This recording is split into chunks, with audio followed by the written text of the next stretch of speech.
It's the 7th of June, 2025.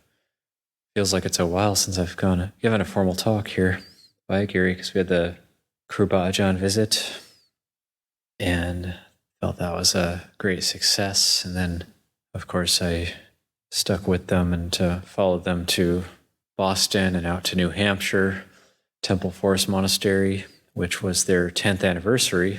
So Temple Forest Monastery was founded in 2015. And that was probably the main event of the whole thing, the biggest gathering. It's like 300 to 400 people. They said it was bigger than any of their katinas, actually. And so we celebrated that. And then up to Toronto and driving out to Perth, Ontario for Tisarana Monastery, Lumpur Viradamo. And there for 5-6 days. And on the 2nd of June, we took the Ajahns, the Longpas, back to Toronto. So Longpa Liam, Longpa Jandi, Ajahn Sawang, Ajahn Sek, Ajahn Moshe.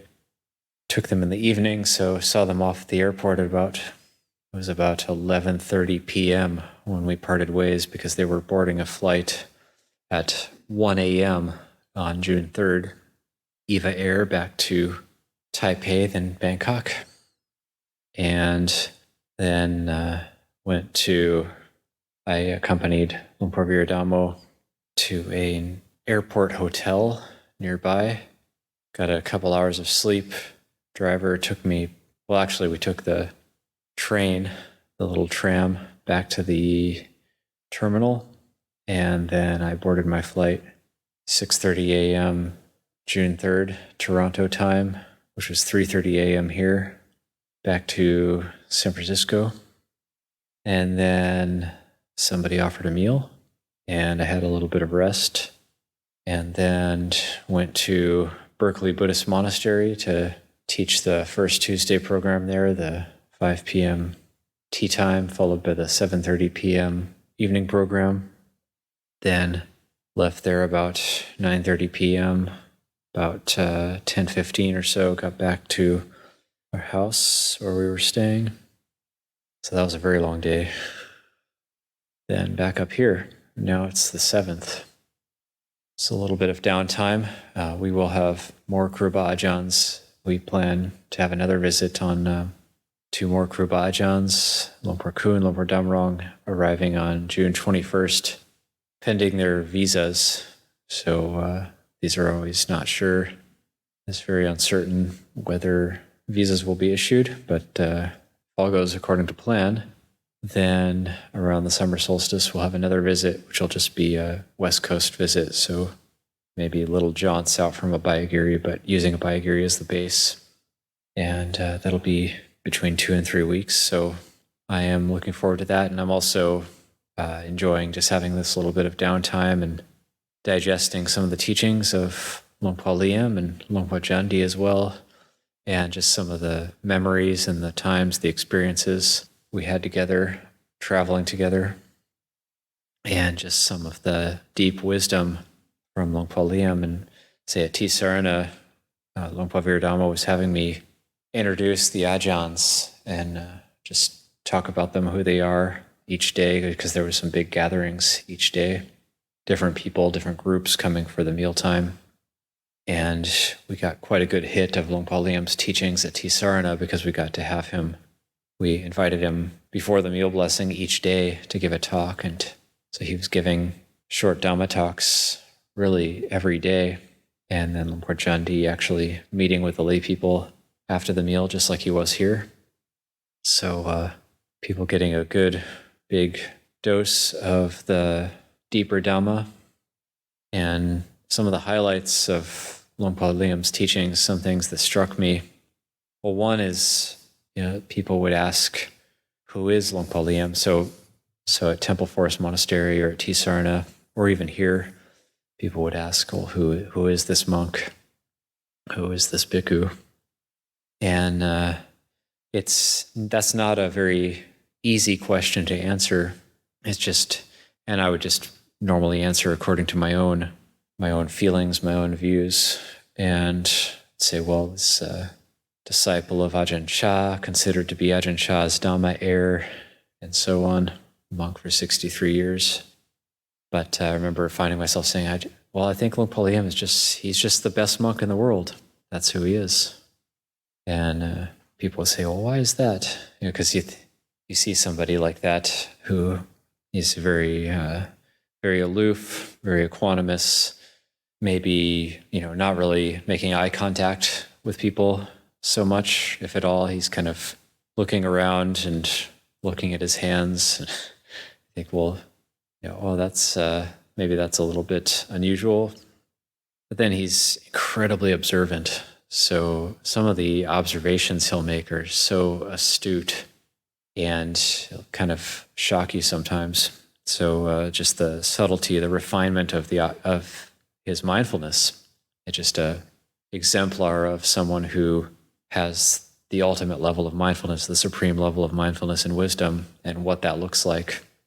And even at Berkeley Buddhist Monastery, as I was digesting some of these teachings, reflecting on some of these teachings from Luang Por Liam, one person asked during the tea time Q&A, what is, when the mind doesn't create, I was reflecting on this teaching of the difference between the worldly mind and the liberated mind, i.e. the mind that still creates karma and the mind that no longer creates karma. And one person at Berkeley asked, well, what does that look like? How does that manifest? How does that play out? And I said, well, it looks like Luang Por Liam. That's what it looks like. That's how it manifests. That's what non-suffering looks like. That's how it plays out. So, but it takes time to really learn about this, and you really have to spend a fair amount of time with somebody like that to really start to see the characteristics of it.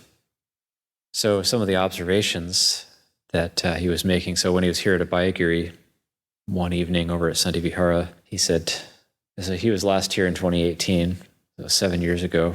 He said, why is there less traffic on Tom Kai Road now?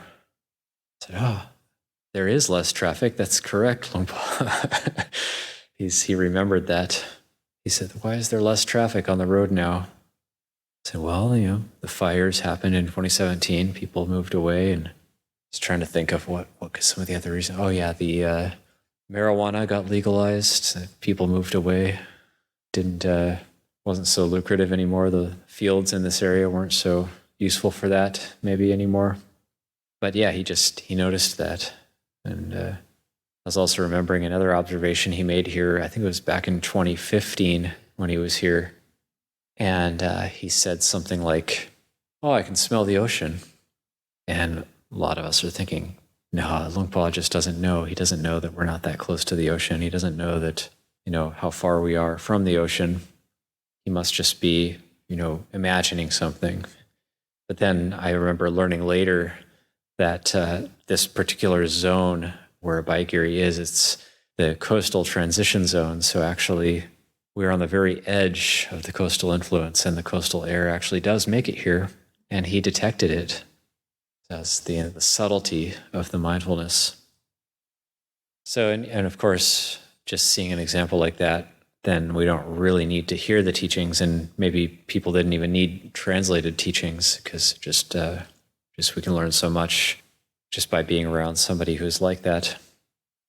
But yeah, some of the details of his teachings, one really stood out to me, which I've kind of been reflecting on, contemplating on, speaking about quite a bit, is the difference between the worldly mind that creates karma and then the liberated mind that no longer creates karma. So we see this in the suttas, and on a academic level, we could say, in the suttas it says there is the mind that creates karma, there's the mind that no longer creates karma, and there's say bad karma with bad results, good karma with good results, mixed karma with mixed results, and then there's what we call the imperturbable karma, or the karma leading to the ending of karma. And that's the Noble Eightfold Path.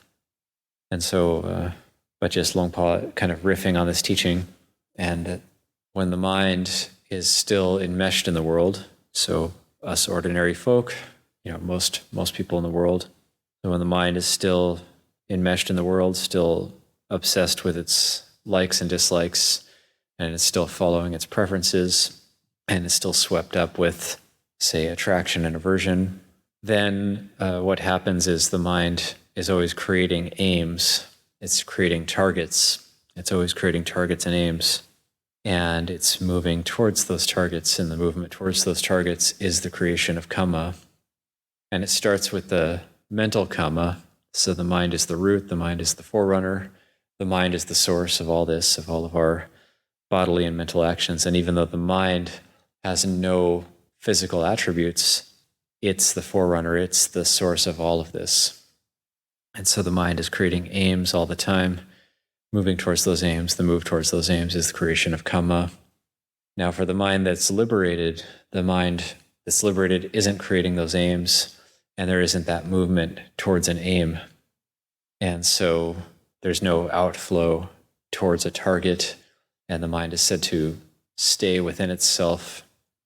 But it's not that there's no movement or no action at all, and yet the action of the liberated mind doesn't create kamma. It's a profound point of Dhamma.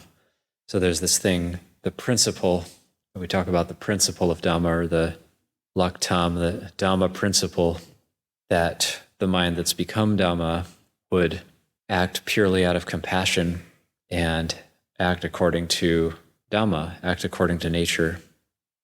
So that's another aspect of Longpa's teachings that he's bringing up, is that there's the mind and there's Dhamma, and Dhamma is nature. So Dhamma, you could think of Dhamma as the natural law or the natural order of things, the natural truth of the way things are. So we could think of Dhamma as just nature. And then the mind that is completely attuned to nature can then act in accordance with nature, completely in the flow with the natural order of things, and thus not create kamma. So of course there has to be this aim. There has to be that aim to end all aims, that aim to end kamma. So that would be the Noble Eightfold Path. That would be the kamma leading to the ending of kamma. So the Noble Eightfold Path. So it all comes back to the path, and we're not just going to be without targets, without aims, just from contemplating this, just from reflecting on it. But it is important to reflect on it in order to keep ourselves in line with the correct aim toward Dhamma, that Dhamma desire, Dhammachanda. So to keep ourselves in line with those aims, then we do need to recollect the goal, and this is Nibbana Nusati. And then Nibbana is just defined as coolness, peace. So we have these keywords that we can keep recollecting. The other kind of cool takeaway from Longpa Liam was some of these one-liners he would come out with, which is desire is a burden. That desire is a burden. Yeah, it is. It is a burden. Why do we keep doing it? Why do we keep picking it up? Yeah, desire, when we have a desire, we're burdened by it. Or we could say craving, maybe. But even in a way, the wholesome desires are also a burden. So even if we have the desire for Dhamma, in a way it's a burden. It's a burden that's leading us to the ending of burdens. So just, right. Desire is a burden, it's heavy. We keep picking it up. When we decide we want to do something, we decide we get worked up about something. So if we get worked up about something, this is very normal. It's a burden. It's a burden. Let's take anger as an example.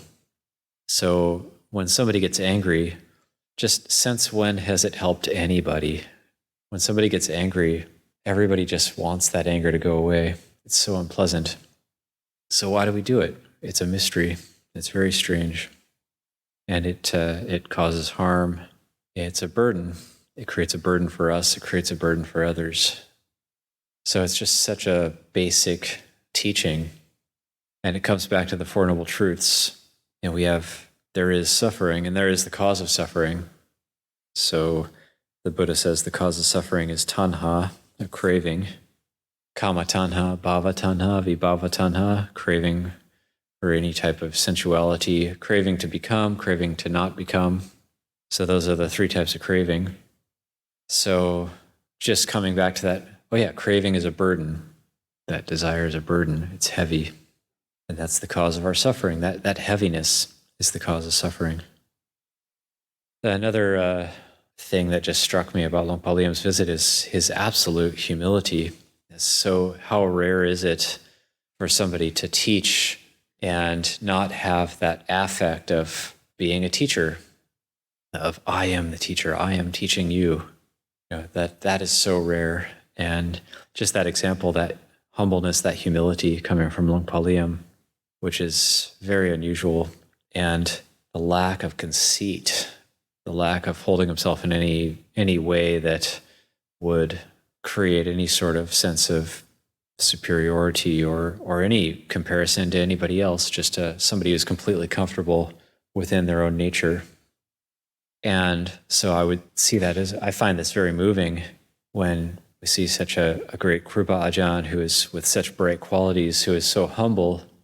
Oh, well, what does that say about me if I'm not humble in any given moment?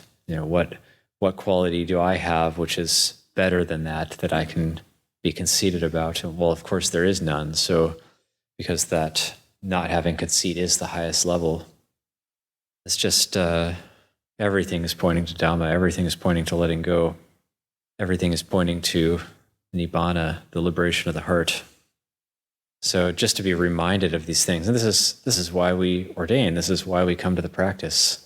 Without Ajahn Chah, without Ajahn Liam, without these examples, then what's the point? We need these teachers. We need these examples to remind us of what's important, so we can let go of the little nagging issues that we may have been giving too much importance to, come straight back to the recollections of Nibbana, coming back to the transcendent. Every day, every single day, we should be coming back to the transcendent at least a few times and reminding ourselves of that. Doesn't mean we let go of doing practical things. And Luang Por Liam has that balance of being an incredibly practical person. And even we had him plant the lavender here. So he got really into lavender then. So we took him to a garden store in New Hampshire, and he picked out some lavender, then planted some lavender at Temple Forest Monastery. And then at Tisarna, the same thing happened. We went to the local nursery, and we got some lavender and a couple trees, and then planted those at Tisarna. And then he got back after the long journey back to Thailand, after being back for less than 48 hours, he had like 25 lavender plants in Wat Pah Pong that he was looking after and had already arranged to be planted. And the reason being to look after to help promote the bees. The bees really like the lavender. He noticed that the bees like it. So he actually made this comment that, I'm not interested in plants, I'm interested in insects.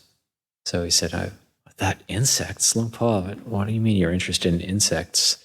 And it's the bees, because the bees pollinate, and then the more you can promote the bees, the honeybees, and if they can rely on the lavender, then they can actually, the local nature will be more complete and more replete. So he's just coming back to that, being incredibly observant, observing even things like how the insects, what types of flowers they prefer, and what their movements. The other thing that kind of struck me was just when he was here talking about giving rise to a sense of surrender, that he maybe at the age of 84 wasn't sure if he'd be able to make it out here to America. It's a very long journey from Thailand. And also just to travel around and be in the climate that's a little bit less familiar and maybe less what's going to be the best for his body. And thinking, maybe he's not going to be able to make it. Maybe it's not good for his health, but then actually giving rise to a sense of surrender, which is just part of his character, just to say, okay, well, maybe this would be better for my health to stay back, but it's going to be of benefit. It's going to be of benefit to go. So maybe letting go of that sense of one's own comfort to promote the comfort and the well-being of others, just such an ingrained part of his character that yes, of course he came to visit. But I found it very moving that, just somebody who talks like that, in that sense of self-sacrifice, that sense of surrender, which is a big part of Ajahn Chah's teachings, and it really is the practice. It's what we do. So I think we're very blessed to have somebody like Luang Por Liam in our lives, and Luang Por Jundi as well, just the very lovely presence of having him here. And I think for myself, it gives food for the heart for a long time to come. And of course, that was another hallmark of all of Luang Por Liam's talks, food for the body, food for the heart. So looking at, we can understand what's going to be beneficial in terms of the practice if we understand physical food, and we understand how much focus we put on our health, on the health of the body, on having good food, having enough exercise, and so on, having the right medicines that are going to work for us. And then looking at the health of the mind. So using how we look after our body in terms of our own health, and then applying that to the health of the mind. So the health of the body, there may be doctors and medicines and the right foods, the wrong foods. We can get massage, acupuncture. We can do yoga and qigong. We can look after our body in various ways, and we put a lot of emphasis on this and focus on this. But then to promote the health of the mind and the heart, what is the food for the heart? And that's what we call the Dhamma Osota. The Dhamma Osota is the Dhamma medicine. Only the Dhamma medicine can cure the maladies of the heart. And what are the maladies of heart? The sadness, the sorrow, the anxiety, the suffering, the stress on the inside. That can only be cured by the Dhamma. And what is the Dhamma? The Dhamma of the Four Noble Truths. So by seeing it and acknowledging it, that sense of dissatisfaction in the heart, things maybe don't feel quite right, and that sense of the various cravings that the mind and the heart give rise to in order to try to relieve its own suffering. So there is that kind of acknowledgement that I need to relieve the suffering somehow, but then the focus is not quite correct. So there's the desire. We think our suffering is going to be relieved through the desire, through fulfilling the desire in various ways. But then the Buddha is pointing straight back to the heart, where the desire is an internal process that we're empowered to do something about it. We can actually do something about it. If the suffering was coming from outside, then we wouldn't be able to do anything about it. So how many times do we think the cause of suffering is the politicians, or the cause of my suffering is something happening outside, the weather? The cause of my suffering is illness coming from outside. The cause of my suffering is that person sitting next to me who's eating in a way that annoys me. That the cause of my suffering is the pain that won't go away, the physical pain that won't go away. The Buddha is saying, no, none of those is actually the cause of the suffering. The cause of the suffering is the desire for it to be otherwise. So that's the cause of the suffering. That's what's causing the dissatisfaction. So that's the heaviness. And trying to change things on the outside, or even just to really bemoan the way things are on the outside, that's never ending. That's not going to end it. And, somebody asked Ajahn Chah one time, why don't you get involved with politics? Why don't you focus on politics? And Ajahn Chah said, I'm interested in things that have an end. So let's look at something that has an end, that suffering does have an end. It does have an end. As we practice the long road of suffering, the end of that road is going to start to come into view. And somebody like Luang Por Liam is really what it looks like. So those are just some reflections coming up. I'm still digesting this very poignant and very full visit from our great Kruba Ajahns, and we're very blessed to have them. So I think having shared some of those reflections, that seems appropriate for the time for Saturday night talk, and I'll just leave it there.